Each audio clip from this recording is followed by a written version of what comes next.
ladies and gentlemen, boys and girls, welcome back to a game number 1 between H2O and Jsimons for the round of 32. This is, of course, a best-of-5 series between these two players. The winner will progress through to the round of 16. The loser will be eliminated. This tournament is, of course, brought to you by ESO-community.net. We host the largest Age of Empires 3 forum on the internet, so do sign up to that if you would like to keep up to date with the scene. H2O so far, I believe, is undefeated. Do you think Jsimons, Wicked Cossack? I am casting with Wicked Cossack. We saw some good feedback. I think you and I quite like the Britishness of it. I think that's quite satisfying for me. Yeah, no, I always love listening to British people, but Jsimons, can he? I think he's going to be pleased if he can take a game off H2O here, and that's quite an ask. But he's a character that's been around quite a while. He's part of the Nerve clan, which I don't know how long you've been around in the AoE scene, but that clan used to be run, I think, by the Viper, who used to run our old community site. Yeah. Age Sanctuary. So he's kind of been around the block a bit, so he'll kind of know all the old strategies. But he hasn't been playing like the whole 10 years. He's been on and off, but he's a fairly solid player. So I don't know. He's got a shot at taking a game. But so what you're saying is it's possible we could not. Well, it might not be a 3-0 sweep. We'll have to see. And I'll be definitely very interested in that. You know, been around the block, as you mentioned, and anyone who is a lieutenant colonel, which of course Jsimons is, absolutely has to be, has to have some, and experience over the years certainly counts. So both of these players been around basically since the beginning. But, ladies and gentlemen, we'll start with Jsimons in the south of the map in the color green, playing as indeed the Russia, spawning with 2 wood crates there, and has, of course, 50 wood in base as well. So Russia, one of those rare times that he might actually be able to go for a market start. And maybe even a trading post. Even a trading post if he sees the 50 wood. But he's obviously, when he sees explorers, straight away he's headed up north, so he won't be looking for that. Well, he's in his base, and he can see it with the town center. So perhaps he grabbed his explorer, did some shift clicking in that direction, then grabbed his villagers, and hasn't really noticed or perceived that it is there, even though it's in his line of sight. Perhaps he'll go back for that. Does seem to be a bit far away now if he is going to have that trading post agenda, so perhaps not, perhaps a bit late on the uptake. But H2O's scouting pattern never ceases to. He always finds a way of grabbing some goats or getting his explorer. Like it's already halfway across the map, and we've only just started. Yeah, I have no doubt he's probably got half the map scouted already. Thing is, though, look at that Russian explorer. He's stolen the goats. He needs to bring his explorer back to secure them. He does. Sadly for H2O. Maybe he's even going to get this other goat. No, he's not. He's noticed the explorer and he's going to chase him down. 75 food in the area as well. I'm quite proud of myself. I knew what that food treasure was without even having to hover over it. That was pretty good there. Yeah. Well, we can see H2O. He's going back for the goats. He's not happy that they got stolen, and he's retrieved all of them. So those are very important for the Indian player. We could see he's probably just as invested in going after those goats as he is in getting the treasures. Yeah, I mean, like, the amount of XP they represent is enormous, and H2O definitely is not going to give those up. Jsimons did not escort them back after managing to pick them up, and as a result, he's trying to steal them, though. Yeah, but he's in range enough, H2O, that is, to keep them there, and he's going to be able to get them back to his base. 5 XP coming off that one. I do wonder, though, if... Have a look at H2O's house. He's put 3 villagers on it. All that action going down in the middle. Maybe even a bit too taxing for one of our best players. Perhaps. He was keeping an eye on the explorer. Didn't want to let it get too far away from the goats because, of course, then he'd lose the goats. So he was probably spending his AP and perhaps didn't notice that his villager population was coming. Thing is, though, I wonder if it actually landed. I'm not necessarily... I didn't see. I wonder if you did. Yeah, I wasn't following that too closely, but I know when you put 3 villagers on a house, that's that's panic stations, isn't it? Yeah, that signals all system go. We need that house up right now because villagers... are a thing we want to train. 75 food, though, is picked up by H2O, and of course he does get those goats back to his base as well. So let's take a look at the other treasures. H2O, the only person to pick up treasures so far, 40 wood, so not a huge one, but is, I would say, winning Age 1, as he himself would like to say. And he's coming across an 85 wood, and this is absolutely perfect as an Indian player. This is what you love to see. Yeah. And he also took his villagers off the trees really early as well, and so these treasures are going to smooth over his build absolutely perfectly, really. Yeah, that 80 wood, of course, going to help him get up the market by the looks of it. And, of course, the text that he'll get from that as well. Agra 4 does go down. Fairly defensive one there. And now, I imagine, now that the elephants have regrouped, perhaps he'll go for this 35 food treasure first, and then move on to the 85 wood. Or maybe he'll go for that right away because he wants to get the house up. But, yeah, that looks like where he's going to be heading. I wonder where he thinks the Russian explorer is. Because if it's nearby, that could be, dangerous. But actually on the other side of the map, and he's investing in a 30% HP treasure, which, at least in this early portion of the game, I'm not certain is that good. No, it's not one of the most common treasures that you usually go after. It's certainly interesting, though. As I think I previously mentioned before, I think explorers are kind of underrated in Age 2 combat, or they were in the past. So that's certainly going to be able to tank a lot of damage now. Yeah. 520 hit points is going to get a lot more when it ages up. That's true. It's quite actually... if 2 musks are 300 life, this is, almost 4 musks kind of worth of HP. So, yeah, that's totally true. And plus, maybe it's now, I see in Treaty a lot, obviously, people like to buy the Explorer's bag. But that's kind of a no-brainer when you've spent, like, Knighthood and shit like that on them and they have over 2,000 hit points or whatever it is. But similar principle, maybe it'll be worth a bit more in, of course, Age 2 combat. Sadly, though, did not manage to get any useful sort of resource treasures, which perhaps are... Sort of... Did he not get any resource treasures at all? It doesn't look like it. Absolutely none at all. There was not even the muskrat treasures. He does have his 50 wooden base, which is pretty safe, and you can go for that. But yeah, he's going to be pretty upset about that. I'm not necessarily sure if he'd seen that until just now as well, that gold treasure. But that's the only one really available. But H2O, he is going to be pretty happy. What do we see? A sacred field. In fact, 2 sacred... No, just 1. But just the one. It's appearing twice in the unit queue for some reason, which is interesting. That might be a bug Azank will now have to be aware of. There's 2 sacred fields in the queue. But what do you make of that then? He's found enough goats to make him think it's worthwhile? Yeah, so I believe someone did the maths on this once, and I think it was the tipping point is you need 8 kind of herdables to make it more worth it than a trading post. And I believe he's got 9 there, so actually that you will get more experience from this. It does cost 50 more wood, but that's probably the right choice because it's also safer as well, right? Like a trading post, the Russian player can be more aggressive, perhaps siege that down while you're trying to defend as the Indian player. So, but that sacred field, that's really defensive. That's not going to get taken down at all. Can you repeat how much XP it is again, relative to a trade post? So I don't know exactly, I don't know the specific numbers, but I believe it's if you've got 8 or more herdables that you're going to gain more experience from that sacred field. And he's got another one now, he's got 10, so that definitely puts it way into the lead. All right, well, and as you mentioned, definitely more defendable, and with this defensive Agra 4, all of these things combining, I think he's going to be pretty happy about that. 600 wood is his first shipment. And with that, I imagine we'll see some more upgrades. Imperial bureaucracy just coming through. And now researching, of course, blanket filters as well. And text complete. He already has, obviously, the... Well, actually, they're the only 2.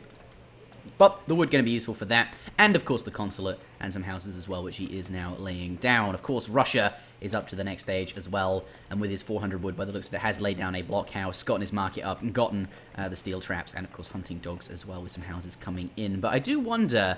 I do feel as if in this matchup, okay, diplomatic intrigue coming in, but Russia is perhaps the aggressor here.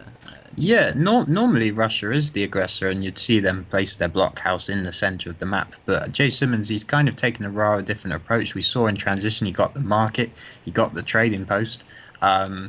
And so he's taken more of an economical approach. 700 coin coming in as well, and he's piling up the resources. He's got a lot of resources in bank. Yeah. He hasn't spent his 700 wood shipment at all. Yeah, you're right. I wonder what he is. What he wants to do with that. He does have his explorer coming in now, and by the looks of it, could be heading towards that trading post. Perhaps his explorer was just out of position, and he wanted to have it really. Yeah, he's going to be laying that down. By the looks of it, he wanted to have that explorer waiting here to build that trading post and get that working right away. Looks like the blue elephant is going to be able to get some damage on that. He's going to, at already half hit points, and with the Gurkhas and the Sepoy that he's got, and the other elephant coming in, this could spell disaster for him. I think he should. Do you think he's going to get that up in time?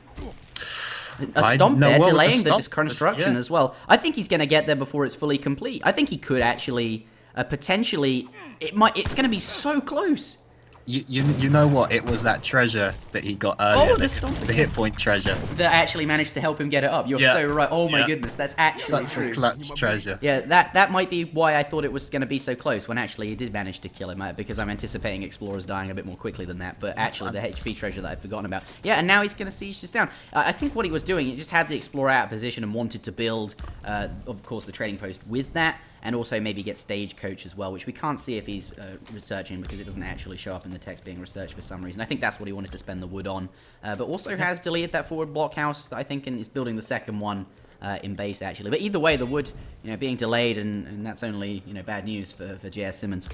So can we see if Jsimons is aging up? Because we haven't seen any units coming from him. He is aging up, by the looks of it. With the exiled Prince Politician, he has not trained any units, you're absolutely right. Ah, interesting. So he's playing this out very differently. I feel yeah, he's going for some kind of Fortress Age agenda, quite an early one, given that he's going up with the Exiled Prince, and 700 coin is really the shipment he used to fuel that age up. I wonder what he wants from this then, because he has to research all of these, right?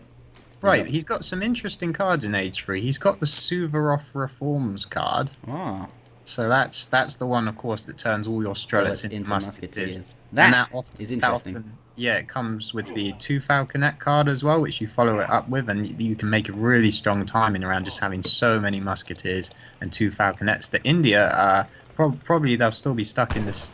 Oh, I was going to say he'd be stuck in the second age. Not at all. No, he notices. He's got 8 villagers. Yeah, I think he saw his opponent hit up. Wasn't anticipating that. H2O, the solid player that he is, just wouldn't really expect Russia to be going for a Fortress Age agenda. That's not really something Russia really ever does. They usually stay colonial, and that's really where they want to be fighting. So, yeah, as a result of that, sees him hit up to the next stage and thinks, oh, crap, well, I wasn't expecting that, and dumps 8 villages on the Wonder just to compensate for the fact that, he wasn't expecting an age up to come out. So, H2O, by the amount of villages on that Wonder, is clearly a bit surprised and is compensating for for that. So I wonder how this is going to go down, because we've said it, but time and time again in many games that H2O has played, if you mirror him and if you try and do standard stuff against him, as the very strong player, very strong mechanically, it's actually very hard to keep up with him. So maybe the Suvorov Reforms deck is what it takes. You have to throw the kitchen sink at him. We said that before in the last game we casted.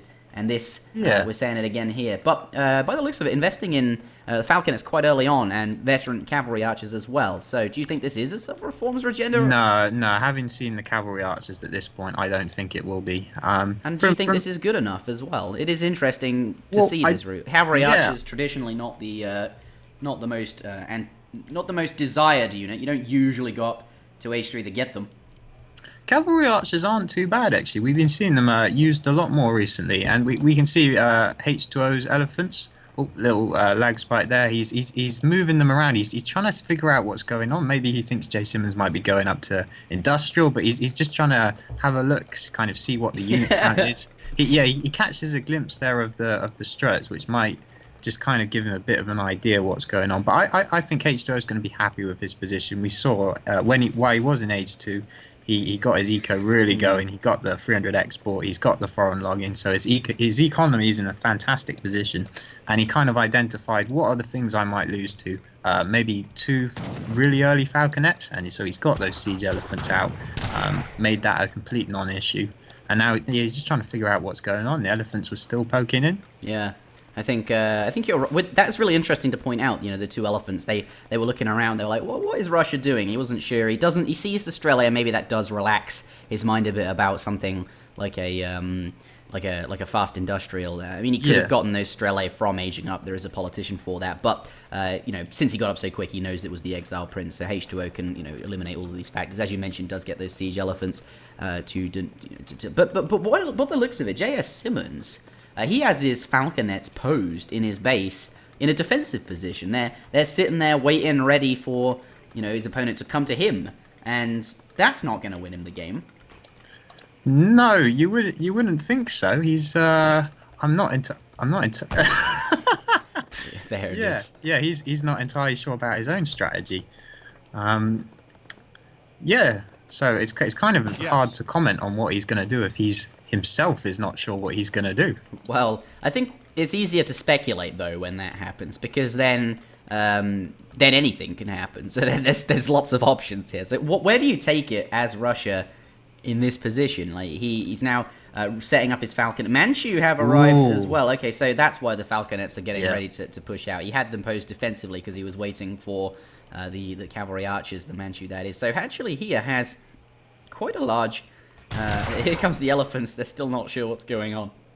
Maybe, maybe just putting this out there, Wicked Cossack, Jsimons actually does know exactly what he's doing, but is playing the dummy. And he says, I think, he's pretending that his strategy is not well thought through, but actually he knows what he wants to do and is trying to relax H2O into a position where maybe he will succumb to this unusually late pressure from Russia with Manchu and cavalry archers. Certainly more those style units, the anti-cavalry units here. I don't know how well it'll stand up against this Gurkha army, though. He does have 2 Falconets, but I think they can be dealt with, as you mentioned, incredibly easily by the siege elephants. So this pressure is coming just to really just fall over. Yeah, that would be very devious by Jsimons if he's all set this up. But yeah, he's going to really struggle versus this Gurkha mass. I don't see these 2 Falconets getting off more than maybe 1 volley at best. Maybe he thought Russia had a Mameluke shipment, but then was mistaken. Oh dear, oh no, he's picked up the monkeys. I thought there was some treasure guardings, but yeah. I do wonder how much more effective this might be. Inspiration does come in. Look at that, the control on running. Yeah, he's good control on the elephants. They were trying to come in and snipe down the Falconets, but oh baby, there's a shot coming off. Thing is though, the Strelay are fighting all this time, and the archers in the back are doing nothing. They're not contributing anything to this fight, and nor are the cannons. If he's going to be fighting with his Strelay like that, he needs the cannons to be adding in some supporting fire. But at the same time, he can't get close without risking losing them because siege elephants are. He's getting a few volleys. He's getting more volleys than I thought he'd do. Yeah. He's just being very, very careful. Oh, they're doing the 360 no-scope. Oh, no.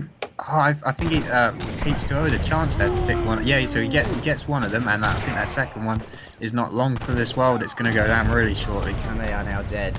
And now he has to leave. He has nothing that really threatens, like everything. Yeah. Yeah, there's just a big Gurkha mass that Strelak, very cost-effective unit, but when you've only got, he looks like he's got about 20 there at best. Oh, he's got 10 more, but he's going to need more than that. The military unit population is in favour of H2O, and given that India's units are significantly more expensive than normal units, and Russia's units are significantly cheaper than normal units, that's not quite the population count that you would want in this matchup, especially. So not looking too favourable for him, but I think we can safely assume, Wicked Cossack, that he was actually not sure what this build was. There was no deviousness here. He's throwing up another stable though, so perhaps he thinks maybe a Cossack switch might actually be a good decision here, because he needs something to take out these Gurkhas. And Zambruks, while they are a good unit, neither of the camel cards have actually been sent, if I'm correct. So they're not as strong as we're usually used to seeing Zambruks. Yeah, he does have British East India Company, for all it's worth. Yeah, that will help out a little bit. Yeah, but we do have a fight here. The Strelay going to quickly go down to the... Well, there aren't any... There's some more Sours coming in now, but there are an enormous number of blue units shooting at them on the front. Strelay don't have as much hit points as you would want them to at the best of times. No. And looks like everything is just melting away here. Well, his villagers are surviving better than the Strelets. They were getting involved as well, but it's not going to be enough. Yeah, more Strelay join the fray, but they are only Strelay. They are veteran, which is certainly worth something, but they only have 90 hit points compared to a Gurkha with 161. It's definitely not a good time. I think that is the end of that. More Strelay join the field, but Wicked Cossack, what do you think? How much more effective do you think this strat would have been if Russia had something like Mameluke instead of? Yeah, that would have. Well, I think this strat would have been a bit more effective if he kind of. Maybe he was thinking he wasn't even going to get up to age 3, but if he'd had a plan from that point. Maybe he was anticipating just something a lot more aggressive. Yeah, with those two. But then I don't know. Maybe that begs the question as to why he went up to the next stage. GG. GG. A decisive victory from H2O there. and perhaps some indecisiveness. Yeah, yeah. I often find even if you've got maybe a bad plan, that just having kind of a plan and following it through is often better than having no plan. Yeah, than just bumbling around. We'll have to see if J.S. Simmons. Well, he does get the first pick. Well, he doesn't. His opponent does, but that means he gets to pick a civilization against his opponent. So perhaps in a setting like that, he will be able to find something to do, or find a strategy to do rather. But that is game number 1, and we'll head on out and get into game number 2 in just a moment.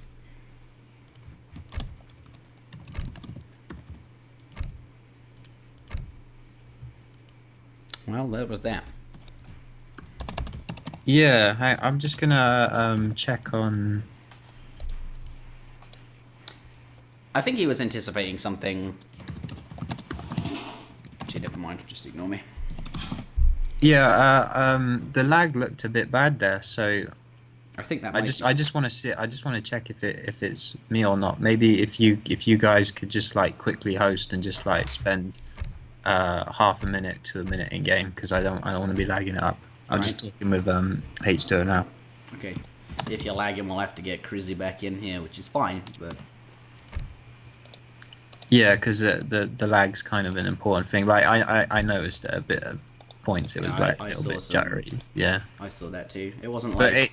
It could also be Jsimons because he had the green yellow ping. But I just want to make sure, because if it's me, then I'm gonna go. Obviously. Yeah. Oh, I don't know if you reset the score. People are asking if it's a 2-2 or something. Yeah, I reset the score. Oh, did you? Okay, that was a message from a while ago then. Yeah. I noticed it towards the beginning of the game. So you must have gotten some Skype messages left over from then.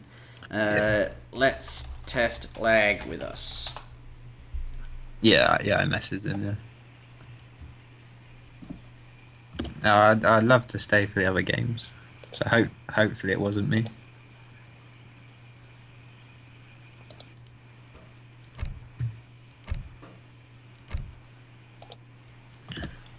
Let me see, can I run a speed test?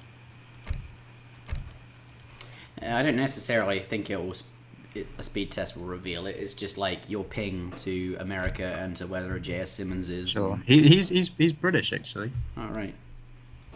Huh. Yeah, he's green, yellow here. We'll see. We'll see what happens. If not, then, Crizzy, hope you're listening.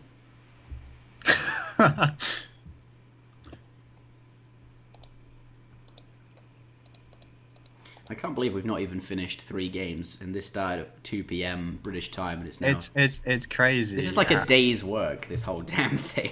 I know, and we've unfortunately, I think we've had to cut out. We had to cut out a couple of really interesting series.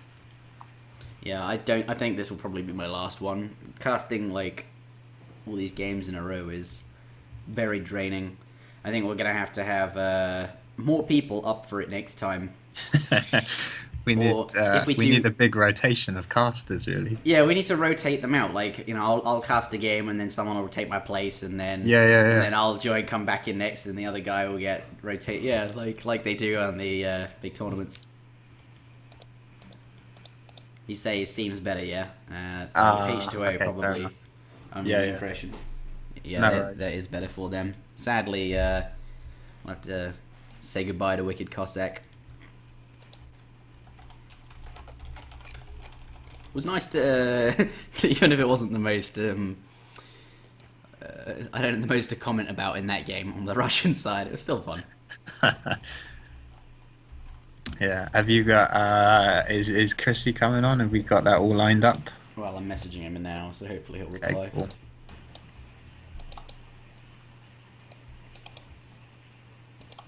Yeah, I don't want to do it on my own. Yeah, it's quite hard. Yeah, he's.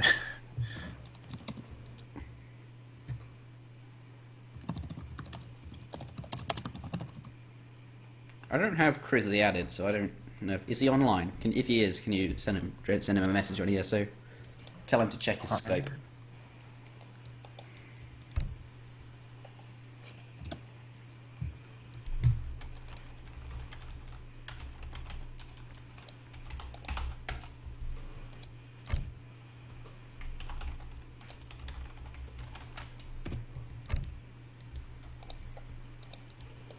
I don't have him as a contact at the moment.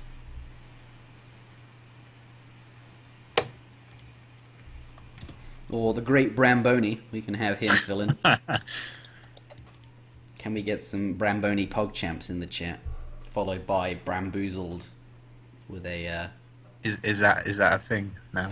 Well, we were playing Secret Hitler one time, Mizuta, H2O, Bramboni, and Bramboy made a suboptimal play, let's say, and I think he was a bit bamboozled by the results. Yeah.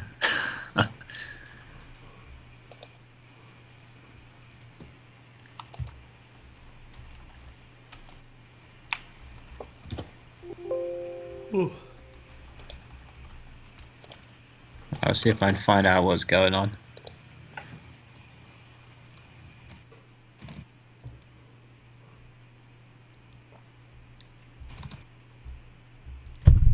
Yeah, he's heard. You heard it on the stream, and Excellent. What's the delay? Is it like 3 minutes? Okay. I mean, a lot of people use 2 minutes, but I feel like... But professionals use 3 minutes. Well, I feel like professionals should use something like 10 minutes, but yeah. I think 10 minutes is quite a long delay. So I just think 2 is not enough given the nature of the game, but...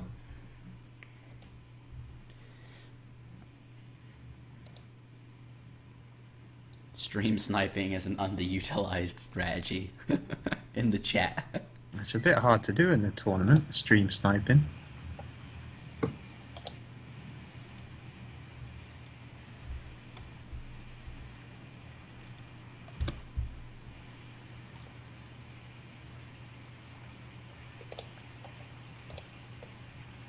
Alright, I will bid you farewell, Interjection. Alright, Yeho. Thanks for joining me. I know you wanted to rest your voice given your job and everything, but thanks for coming on. That was good. Yeah, alright. Have fun with the rest of the games. See you later, buddy.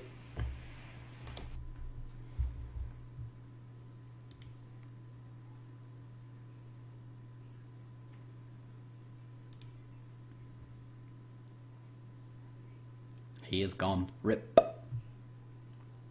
Alright, let's ring up this Crizzy guy.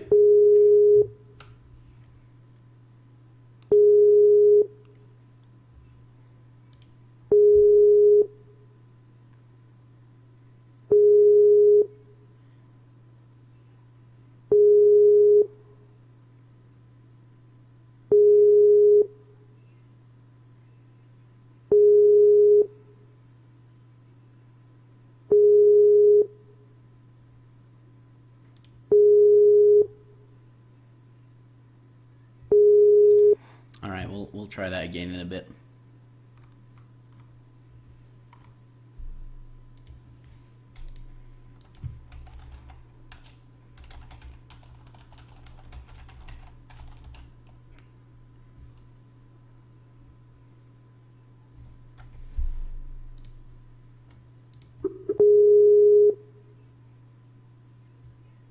Oh yeah, we're using Discord. I remember her from earlier. I forgot we were using Discord. Hello? I need to obviously pause the stream now. Yeah. Right. Whew. Are you still good to go longer? I think this will be my last series because Yeah, I can imagine. fucking what time did we start? Holy crap! It's like 5 hours later now, almost. Yes. Given 5 yeah, hours. this we started the stream at 5 p.m. We didn't start like actually casting for half an hour, but we were like messaging players and talking and setting up the 7 different schedules. Oh yeah, our 7 schedules that no one knew, and then even the final one that was that we got the go ahead was a yes on. Apparently there was something wrong about it. I don't know, but yes, here we are, literally 5 hours later playing this game. I think from now on we're going to have to like rotate people out. We need more people on board for casting if we're gonna. We need to, yeah. To be honest, it didn't help that H2O didn't want to play just before his game, and rightfully so. But if his game had been at like the very start or something like that, then it'd be much easier to rotate him in if he was willing to cast with us or something like that. Yeah, we just need to get some more people. But I've been enjoying it. It's a lot of fun. But I do Yeah, it think the is. quality of the commentary does lapse a bit. It's particularly sure. in that game 5, I noticed my Duracells were running out, you know? Like, I'm available pretty much every single day, but not for 6 hours per day. Yeah. Yeah. And it's nice to have, like, as many different people as possible as well. I think variety Oh, is also really, really good too. I mean, it was pretty obvious as well. Like, when you were casting with Duke, it's like, wow, yeah, it's Wicked and Interjection, yay! And, like, the stream was, like, super happy viewers. I mean, obviously, people want to hear different casters every now and then. It's very normal. There's a reason games like League of Legends have, like, a setup of 10 different casters, I think. Yeah. Also, it's like, it keeps them fresh, which is a huge deal, so... Yeah. I mean, it's very notable, like, after 4 or 5 hours of casting, I just noticed that I'm just spent. I am spent. It's difficult to keep talking for such a huge amount of time. He's training the units, and the units are doing the shooty. And Oh, look. There's look. ours. They're hitting things. There, I think things are look at that. Things are dying. Oh, this guy has more villager numbers than this guy. Really, really valuable information. If you guys look at the graph right there in the top left, you can see it. Yeah, I think it's nice to draw It's attention right to there. it sometimes. Look at it. Oh god, oh my, this is game number 2 we are heading into. So, yeah. Well, I'm gonna green in. Ladies and gentlemen, welcome back to game number 2 in this best of 5 series between H2O and Jsimons1289. H2O won the first game. We will have to see, though, if Jsimons can take a game off H2O. I think the anticipated result, by the sounds of what I'm saying, is that H2O will probably win this series. But we will have to see. Certainly, judging from that first game, I think H2O is the more ready player, perhaps, for this particular tournament. But H2O, he does play ports, and he had to pick that first. So Jsimons does now get to pick British into it. And maybe this is a matchup he's more comfortable. Maybe he will actually have a plan for this particular game. So we'll see. Yeah, I do think you are right, and his goal is just try to take a single game. And that would be I nice to don't see, think because H2O, in lots of tournaments, the first game he loses is always a big deal. And if you do take a game off H2O, he is the kind of guy that tilts hard, and then for sure. can start to play perhaps less rationally, and then maybe you can get the better of him. So taking off a game is worth quite a lot. And I'm not sure if there's any points riding on this with regards to our fake betting tournament, but that would be pretty funny as well if there were. But we do have in the south of the map in the colour red playing as indeed the British Jsimons1289. And yeah, he's certainly a good player, Lieutenant Colonel, so he is definitely skilled at Age of Empires 3, and as Wicked Cossack mentioned in the previous game, has had a lot of experience, been around for a very long time. So if he does have a plan in mind, we should see a good game between these two, or at least a better game than last time, perhaps. But Empires 3 H2O crashed. in the north of the map in the colour... Sorry? My Age of Empires 3 crashed. Oh. I'd say just continue, although the game did I don't really just want to... start. Luckily, it's not in the middle of a game, at least, but that was very strange. I think it might be because I alt-tabbed at some point. Yeah, do you want to continue, or...? I'd rather not. Okay. Luckily, it was very early on, so we can make this a rehost. Nothing too relevant happened. I think there was a single treasure taken. Yeah, just 40 coin treasures. Yeah. Do inform the players quickly enough, of course. That's nothing too relevant can happen.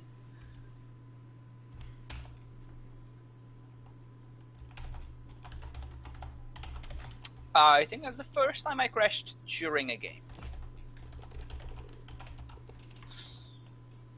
Hopefully it's also the last time. Can they hear me or not? I'm not sure. You need to put the star in front of what you're trying to type to them. To go to all chat.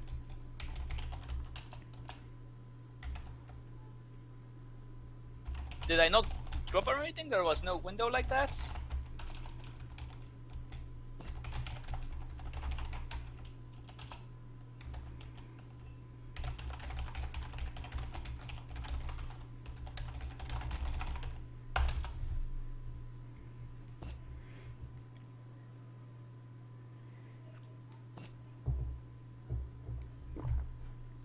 Alright, we're gonna restart.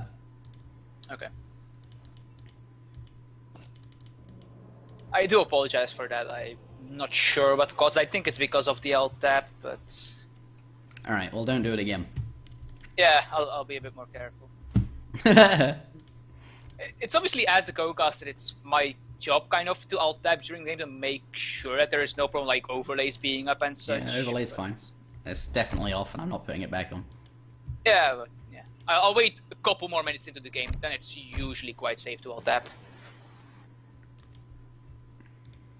Or I'll do it in between the game, of course. If the overlay isn't up, there shouldn't be Three, any trouble. 2, 1. Ladies and gentlemen, welcome back to game number 2, attempt number 2 in this best of 5 series. The first game went, of course, to H2O, and the second game, we'll have to see if Jsimons can take a match of H2O. I think I'll maybe whoever ends up editing this can leave the first minute of that previous game in. I think all of that stuff sounded quite authentic, and I don't really think I can reproduce it, especially now that we've been going for quite a long time. Believe it or not, but Interjection is in fact a mortal man. Apparently. Alright, He let's does get not this have underway. the speech of Zeus. No, I do not. The matchup is, of course, the same as before, on the same map. Portuguese versus British. So, we'll see how that goes. Klondike. Klondike. What would you do for a Klondike bar? But what would you do? For a what? A... Never mind, you're not familiar with the joke. It's an American ad, I don't even know. But okay. this time, H2O spawning in the south of the map as opposed to the north, as, of course, the Portuguese. And in the north of the map, we have Jsimons playing British in the color red. Again, hopefully trying to take a game off H2O. Yeah, hopefully. He does have a 200 wood start. Which is always very nice, of course. Yeah, I think you'd prefer 300 as British, but, so, yeah, there is that. But, it's better than not starting with any wood at all, but in that case, we'll probably have a rehost, because I'm pretty sure that's not intended. I think that's broken at that point, yeah. He definitely needs some wood. But what are you aiming to pick up early on in... Yeah, okay, so that's a good thing to do. The map, I think, is fair. 2 coin mines for each player. 2 hunts, yeah, looks fine to me.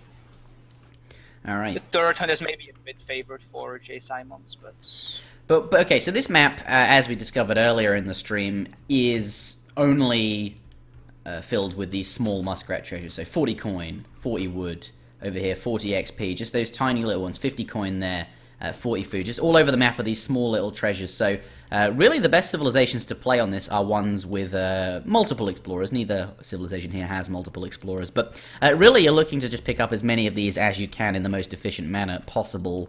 And H2O, by the looks of it, is going to be traveling down the trading route for those treasures. Actually, I think H2O is missing a single hunt. I'm just gonna make sure. Wait, 1, 2, 3, 4.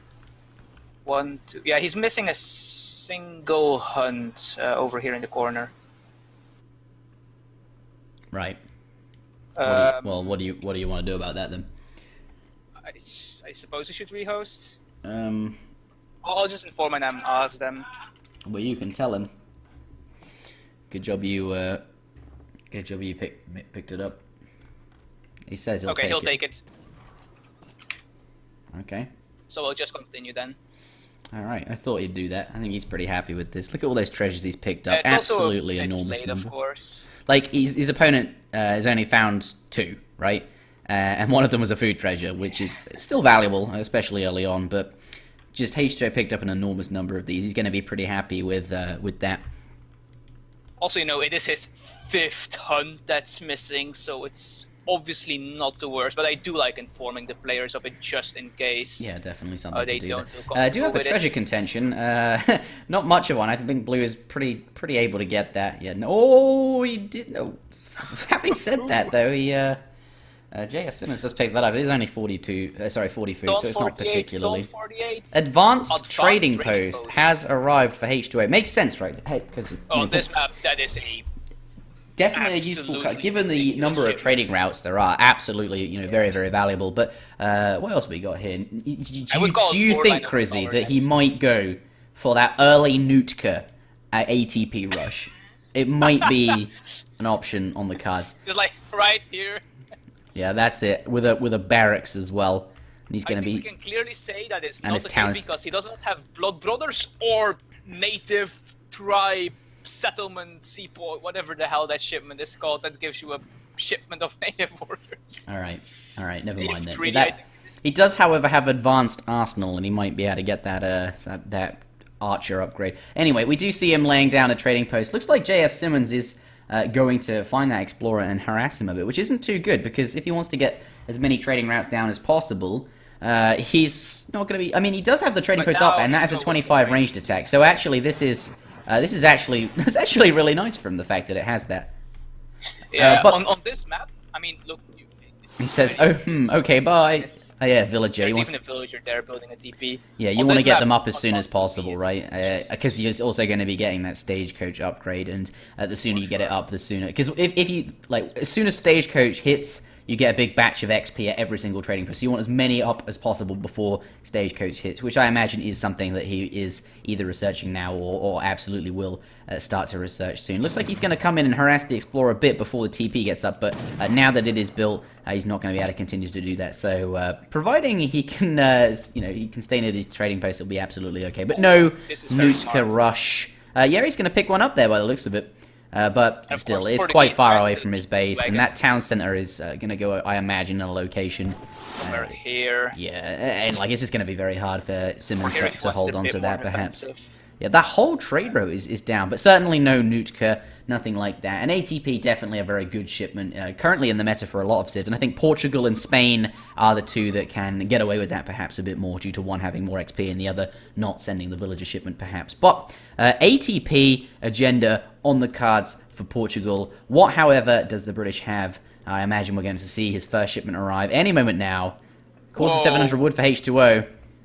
Look at the second card from the right for Brits. Let's take a look. Ooh, improved Grenadiers. Grenadiers change siege attack damage by 67%. The efficiency and all action damages by 20%. That card is actually really strong. It also stacks with Musketeer Grenadier damage because Yeah. obviously Musketeer Grenadier as a great card. Yeah, I wonder how effective, Grenadiers generally I don't think are the most effective unit, but They're great at sieging. they're great at sieging, and when your opponent has a full trading route, maybe they are perhaps more valuable there. But he hasn't sent that card yet, and won't be doing so for a while, even if he wants to. Does have 700 wood, and this tells us a bit more about what he's up to. Not really an unexpected thing for the British to be sending, but with that, by the looks of it, going to compensate some of the wood that he didn't spend on manors, and instead ended up building a trading post with, and actually is going to be building his second racks pretty early on with it. So is going to be playing... I like this, not because That's an artillery foundry, that's not the racks. Oh, okay, he's going to be making... I mean, what else do you make? It's going to be Grenadiers. That's absolutely it. There's nothing else you can make in there as British. So he's going for some kind of aggressive agenda, which even, I like, even though it's not perhaps the most optimal way to play British. We've said it before, though. You have to really throw stuff at H2O. You really have to force him out of his comfort zone into a position where he can't play the game from experience. He has to, improvise on the spot. He can't do all of the... Well, I guess that does come from experience as well. So my point just is... loses to this. Huh? This is so many DPs, and it completely denies, first of all, the bottom side of the map for Brits. There's just no way he can really go here without H2O noticing. And it's just also just a bunch of ego right there. Yeah, these are all You like just need outposts to do as well. something All of those hunts are weird. so secure down there. It's actually Yeah. insane how good that card is. But yeah, like Musketeers coming in.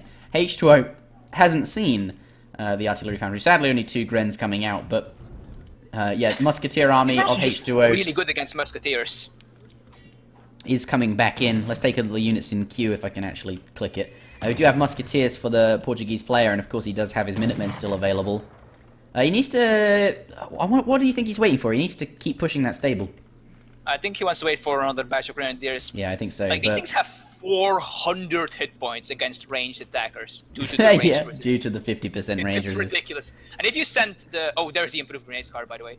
If you send the HP card, the 15%, I think it is. Yeah. Yeah, 50% HP, which also affects your Grenadiers, I'm pretty sure. Yeah, they get like... Yeah. Whew, math. They get very, very strong. 500 hit points or something. Yeah, and I think maybe he doesn't want to give away the fact that he's been making grenadiers, because H2O hasn't seen this yet. He's seen musketeers come into his base, but those 2 Grens are still a secret, so even though I'm like, oh, why is he going back? He needs to keep the pressure up. At the same time, the surprise factor here is going to be enormous, because now he's only just going to see these Grens. He has repaired the stable, but I wonder how quickly he can siege this down, given that he has now 7 Grens with the 67%. Oh, baby, that's so much damage coming up. Is he just going to focus the stable? Yeah, there it goes. Cavalry, not an option, and Minutemen arriving just a bit too late. He did take out a stable. Minutemen have a ×2 against Grenadiers. I'm pretty sure they count as siege infantry. Yeah, I always wonder what that siege unit. I thought like that multiplier worked ×2 against units that were actually sieging a building. I'm not sure how that worked, or is it just all siege units? I'm not really sure what a siege unit is. I think it's like Puma Spearmen, Pikemen. Oh, okay. That kind of stuff. Stuff like that. Okay. I'm not sure about cannons. So where's H2O going?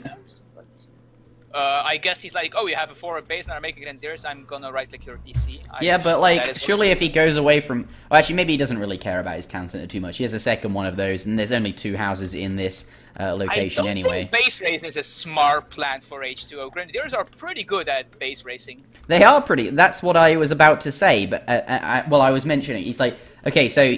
But this... H2O's up to the next stage now. Okay, so basically what I'm saying, Crizzy, is yes... Red is going to be able to tear through this, but there's only 2 houses here. It's not that valuable, and all of his economy is represented by these trading posts and the villages, of course, which are on the other side of the map. And he is now up, and as you're flaring there, has another town center. I wonder... But now he's coming back, so... These houses are getting one-shot, by the way. I would just like to point this out. I'm not even looking... So, some indecisiveness from H2O. He's killed off the houses, and now Red is walking around. Like, the more time Red walks around, the better, because those Grenadiers, they're very, very efficient at destroying buildings, and the more walking time they are, the more happy H2O is. He doesn't want those sieging anything, of course. But now there's Castadors, and that's yeah. They are, of course, still infantry by the light artillery. No, they're heavy infantry as well. So Castadors do counter these in the same way that they counter musketeers. So you can basically count every single unit here being countered by a Castador. This is going to be very. He needs another type of unit, right? He needs that stable, and he's only just adding it in now. He didn't get enough damage done. He only got, what was it, 2 Grens out on that first batch. You needed to get 5 Grens out on that first batch and to do a bit more damage. It's too late now. I would have preferred if he just got out 5 Grens and just killed these TPs a bit with them. I mean, the thing with advanced TP is the problem is you can't build like 5 units and kill them because the advanced TP does damage and kills your units slowly. Yeah. But these Grenadiers have a lot of HP, a lot of range resist, and just infinite siege damage, so they can actually take down these TPs very efficiently. Yeah, like, and instead of taking out the TPs, right, he's just kind of not done very much. He's just kind of waited in that spot, waiting for the 5 Grens to train because he missed them on the batch, and then didn't really... The only thing he's killed is a stable and a house, which, given the amount of time we've been playing, 11 minutes, 2 houses, okay, but it's just not good enough, because these trading posts, just think how many resources they're generating, an enormous number. What you need to do is just like, okay, you research stagecoach, sure, here, have 5 Grenadiers. Yeah, and at this point in the game... 5 Grenadiers, I take the TP. I take the TP. Have fun with your H3, I have 5 TPs with stagecoach that you paid for. Yeah, that's absolutely true. That would... I wonder how effective this would have been had he done that. But now it's, now that H2 is up to the Fortress Age, he's so safe with these Castadors, and I think that's just a problem. We have to remember here, British hasn't invested in as many manors as perhaps he normally would, and at this point in the game, British is usually very, very far ahead in terms of villager population, if played perhaps in the more standard way due to all the manors that they get. It does take quite a while for and all the villager shipments they get as well. Portuguese do not have any villager shipments. It takes them a very long time to get that economic unit population up. Even though they do have that secondary town center, it just takes a long time to train all of those units. So British at this point really does need to be ahead, because but he's not. He's just not done enough. Here he comes. He might get the TC. Yeah, he'll get the TC down, but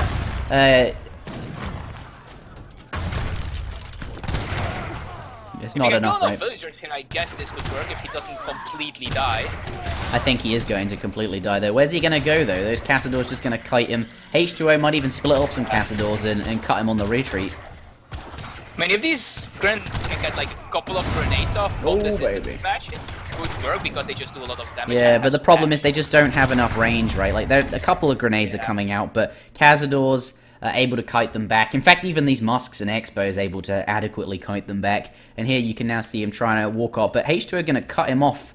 Counter infantry rifling is being researched, and that is probably going to just completely wreck this army. It's like a =1 multiplier X, right? Is it being researched? Where is that? I don't see it being researched. It's done. It's done. Oh, is it text complete? Okay, well, that's just... And look where the red player has ended up. He's been forced into the corner here, and that's just no good. No.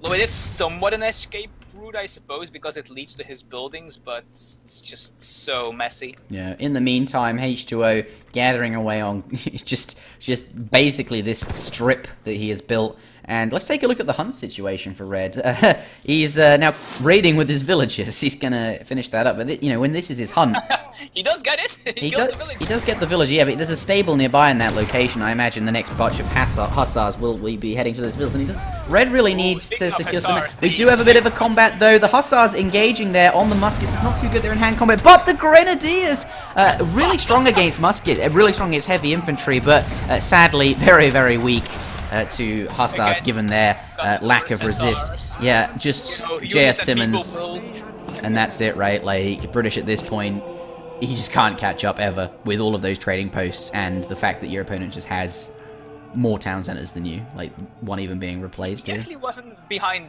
that far on villagers after he sent the 5 villagers and got a couple more manor houses out, but he's behind in age, his army is dead. Yeah, but that's the thing. Like, yeah, he's even on villagers, but that's the thing. British needs to be way ahead on villagers due to the fact that they can get them and not dead. Yeah, that's a thing. And when you're like slightly behind on villagers and your opponent has 3 town centers and a whole trading route, yeah, the grenadiers, I think, just in the wrong position perhaps to do any meaningful damage, and just not enough damage came out of this strategy. But I think this is the kind of thing that if you know you can't match H2O in sort of like actual kind of meta strategies, throwing something like this at him I think is the way to go about it. But sadly, does not work out for Jsimons. If he's going to be pretty sad about that. But we do have a game number 3 coming up. This is a best of 5 series. The score is currently 2-0 in favor of H2O. Don't go anywhere. We'll be back with our next match in just a moment. Alright, well, let's get into game number 3. If nothing else, Azamk will be proud. Yeah, Azamk will be proud. Proud will be Azamk. That's my chair.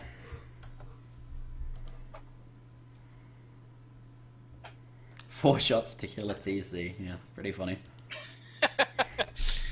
Oh wow, Grenadiers with that card. They just have so much siege. Yeah. It's ridiculous. Maybe I see why. Oh dear. It's actually quite ridiculous if you think about it. A Grenadier can throw a grenade accurately as far as a Musketeer can shoot accurately. Both of those things quite inaccurate. Well, muskets, Yes. like back, I don't know, like the fastest. I think the most highly skilled musketeers back in the day, was I think 3 rounds every minute. So they weren't exactly a fast shooting weapon. And not just that, but it's also like the accurate firing range of a musket is like, Not very far. I don't know, 2 meters. Yeah, it's quite funny in Age of Empires 3 Because how fast they rifling can wasn't shoot. invented yet, so Yeah, it's funny. It's they're definitely basically amusing. like tiny balls. It's like a lot back, like history time, but back in the day when they actually did fight, they'd have their musket loaded, and a lot of the time they'd take one shot with the musket and not use it for the remainder of the fight. It would just be a spear. Yeah, I mean, there's a reason there was like a permanent bayonet attached to most of them. And then you'd have like rows of 6 people going like, yeah, duck, next shot, quickly, reload, next, duck, you're in my way. And like you'd shoot and you'd hit the guy like 5 meters to the right of him, like, what the fuck? But yeah, game number 3 by the looks of it, and for this particular match, Jsimons does get to pick. He has to pick first, and by the looks of it, is going to be locking in Germany. Yeah, you know, Ulan's being literally worse than Duber the Monkey in this patch, of course. I'm not sure how I feel about this.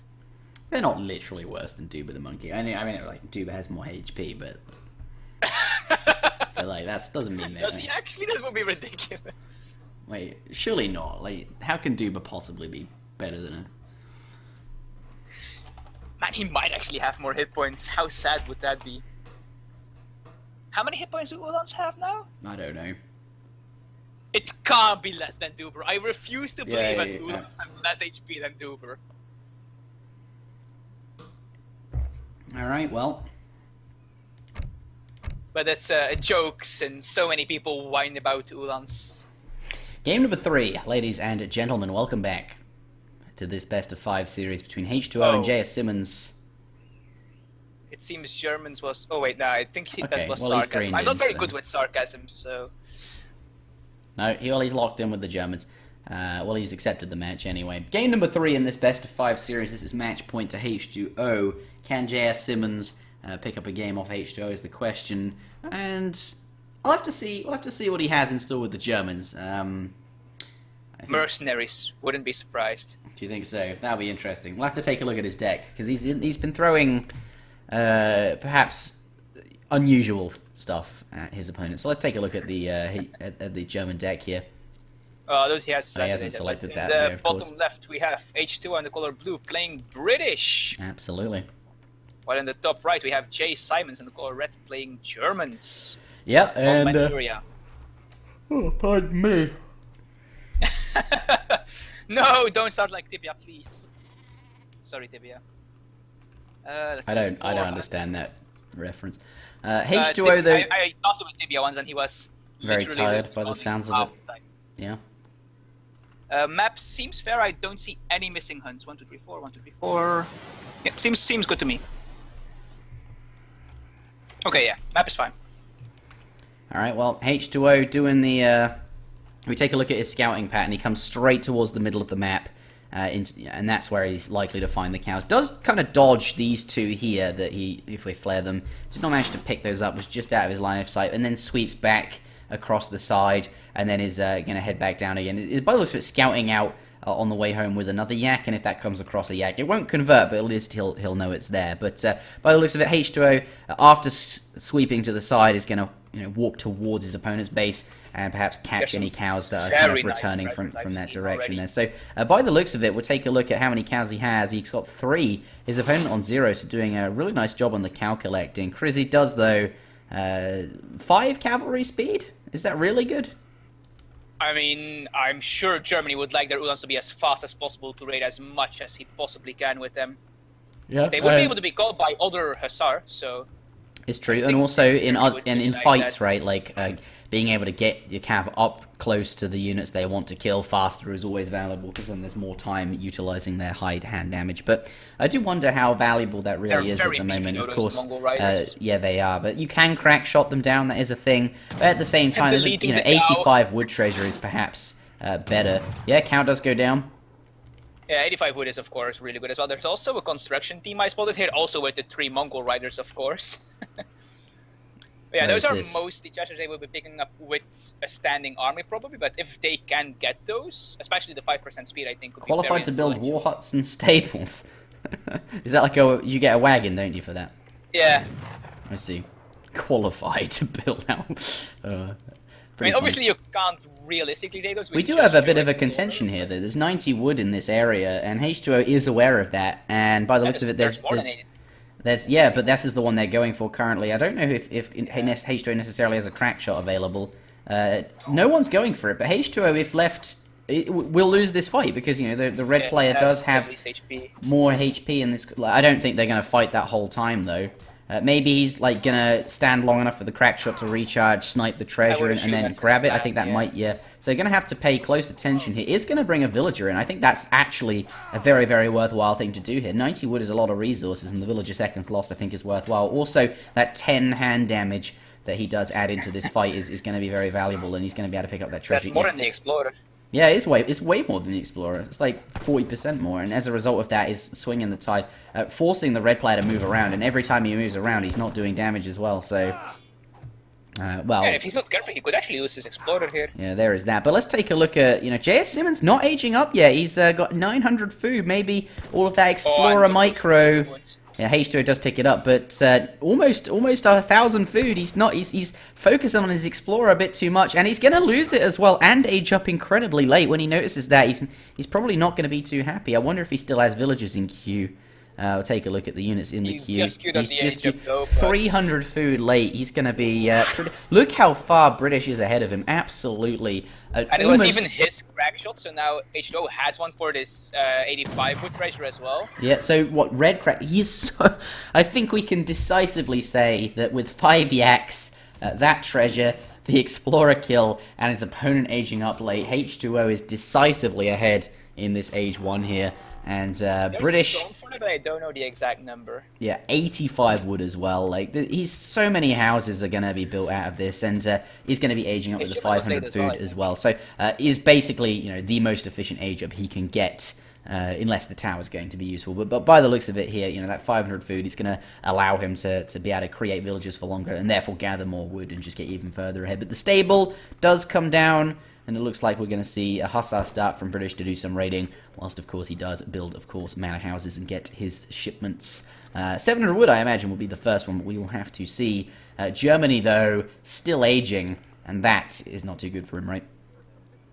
And I do not see a advanced mercenary card in his deck, so... so... I wonder what he does have. I don't see anything in his deck. He does have Black Rider and Jaegers, though. Has he selected a deck? Yeah, he does. I don't see it. You have to select Brit deck then, and unselect it, and then select the German one. It should fix it. Oh, you're right. Yeah, that's worked out. Yeah, well, he has some mercenary shipments, but to be expected, really, in a German deck. But otherwise, quite standard, very normal things in this German deck. So I wonder what he does have in mind. We'll have to see. But yeah, British player. Let's take a look at the text. Complete. Is getting his market upgrades in. Place and Mines is available. It doesn't say he's research hunting dogs, but I imagine that that is something. Hunting dogs. No, he's not researching anything at the moment, yeah, market-wise. 5 villagers does come out first as his card. They're not going to be sending 700 wood. What do you make of that? Normally people that send the 700 wood to get the houses down. Oh my, the late age up. If he kills the village, GG. That's game over right there. That's probably game. I don't see how Germany can. Yeah, like that all of the wood invested, that is going to go down. These Hussars doing ×4 damage versus this villager was it's not going to. The wood is gone if he cancels. Well, in general, if you kill a building during construction, you only lose a bit of the wood. Well, if you you only lose a bit of the wood, so you'll get some of it back. But still, it's obviously not great. Yeah, it's not great. It doesn't matter though if you delete it or not. Actually, leaving it up is the better thing to do, because if you delete it, it just dies faster, and then they can move on. You don't actually get a wood saving from deleting it. But yeah, cords of 700 wood now arriving. I guess the 5 villages are more efficient, but either way, both of those shipments very, very good and now have arrived. Germany, though, gonna have to change his agenda, right? Like, what do you do at this point? You're up really late, your Rax is not going down, and... Well, I think you sign up for the second chance tournament. I mean, H2O is even able to make turtle soup now. I mean, what can you do against that? Can now make turtle soup for 40 food. I guess it's quite OP. Yeah. When your opponent can make turtle soup. When I started playing this game, I thought that actually meant something. I would like frantically go to all my buildings. Like my house is like, wait, how do I make this turtle soup? How do I... You find a tech that's worth 40 food. Add 40 food to your... Yeah. Well, at this point, H2O just going to be running around with the cavalry here, and I mean, he has more Hussar than Jsimons has Ulan. Yeah. So and that's not. Yeah. Basically, this is if he engages here, that's going to be quite poor. He's going to chase down that one Hussar by the looks of it, with a couple, several. If only he had this. Yeah. Then he could catch him. This is true. Explorer though coming in as well. The whole army chasing down this one cap. I think perhaps H2O doesn't realise that there's only one Ulan. Maybe he thinks all of the Ulan have gone this way. I mean, Cav do have quite poor line of sight. Maybe he thinks he needs all these Ulans here. Or maybe he's just too afraid to split them up, because if you do split up your units, then they do become vulnerable, and you don't want that. You don't want to take an engagement when not all of your units are in one area. But yeah, it does look a bit silly running across after one Ulan, but does pick that up. And of course, that is going to be... Hussar. Yeah, it is 150 resource advantage. He's just picked himself up there. H2O always looking for the really small things. And always looking to get a little bit further ahead. Sure, yeah. He has Yeah, Germany does not have all the market upgrades he wants yet. He does not have hunting dogs, or steel traps or placer mines just yet. No, he does I not. mean, he wasn't researching them, but actually, no, he was researching placer mines, and it got cancelled. Yeah, so I guess he realizes that the market wasn't going to finish, or maybe it just died whilst he was still researching it. That's what I mean with cancelled. Yeah. That it, Well, this is it, right? Military unit population, slightly favour of the British player, and now that next batch of muskets has arrived, now that the market has gone down, he's going to head on towards this stable, and looks like he's going to force a fight here. And he's also ahead on economic unit population. yeah, and it's Uhlans against Hussar, Which is never a good time, spoiler, right? the Hussars win. Yeah. Especially when I assume H2O is going to micro it well, and we all know how good H2O is at microing in general. Yeah. There is doppels coming out though, and that will scare away the Hussar.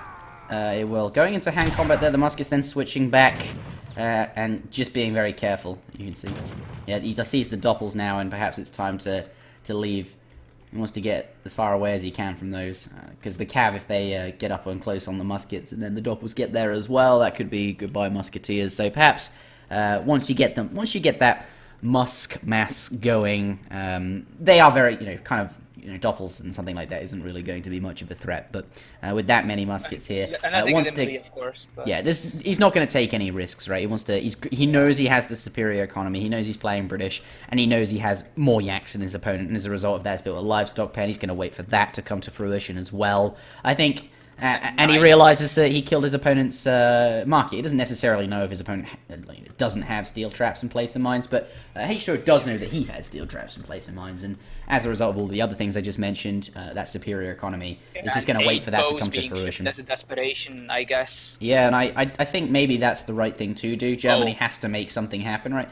Or do you think going up to the next stage is perhaps something better to do? Yeah, and with H2O's intentions of going up to the next stage, walking back and not continuing that pressure, absolutely the right thing to do. Going to play super safe here with his superior British economy. I guess H2O saw that Germany had almost something, was like, oh, he must be going fortress, I guess I follow him, but he's actually just going to be up in age now. Yeah, well, this is the right time to push in. He sent a expos, which is really valuable, right? I think, there's two options for Germany. Go up to the next stage or push in. And I like the push in option. He actually has a lot of doppels as well, so... Even though it might not work out too well. His army is quite large. And now that, his opponent, H2O is aging, so he's vulnerable right now. He's just spent quite a lot of resources on that. And so this is the best time for him to push in, but I do wonder how effective it will be. That's quite a large Musk army. And now musketeer damage coming in makes it even harder. I don't even though he's aging, I don't know if he could necessarily do anything. But I feel like this is still better than anything else he could have done. Maybe he doesn't send 8 crossbows and instead sends something else. He's of course so far behind since basically the beginning of not the beginning of the game, but H2O even. Oh wait, no, those were the yaks fattening. Delete. I feel like you don't need to delete all of them. I would delete them 3 at a time or something. I think, he's very, very low on food and just wants a massive burst of food. But yeah, maybe it's just easier to do that. These yaks are going to get eaten up very quickly. Is now up to the next stage, and we're going to see these two buildings. Look at his food go. There's just an enormous number of food coming in right now. Let's take a look at the units in queue, and we can see that he does have hussars and musketeers in queue.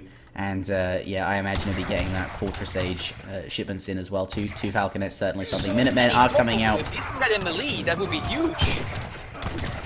Yeah, but sadly with the Musketeer attack card and the Longbowmen and the Minutemen mixed in, yeah, they're dying very quickly, and they need to be, and Veterancy coming in as well. They need to, they're getting damage on the cav, but H2O good control, going to bring the cav back, does not want to take damage, and now the Doppelsunners are just walking around taking damage. That's not what they want at all. Not very many Doppelsunners left, and now the Hussars...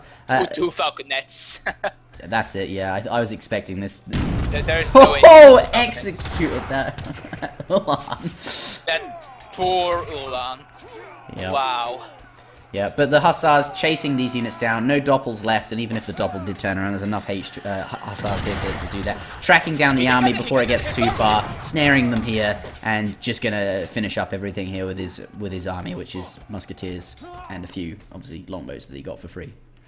He did kill a single Hussar with a double, so it was totally worth it. One hussar, PogChamp. Yeah, GG. And as we can see, up an entire age, Superior Army, Falconets hitting the board as well. And of course, Veterancy has come in as well. H2O, no surprises, does progress through to the round of 16 and continues his 0 games lost this tournament streak. Jsimons, or Jsimons, however, is eliminated. Thank you very much for watching, everybody. That is it from me tonight. There is another series, or there was supposed to be.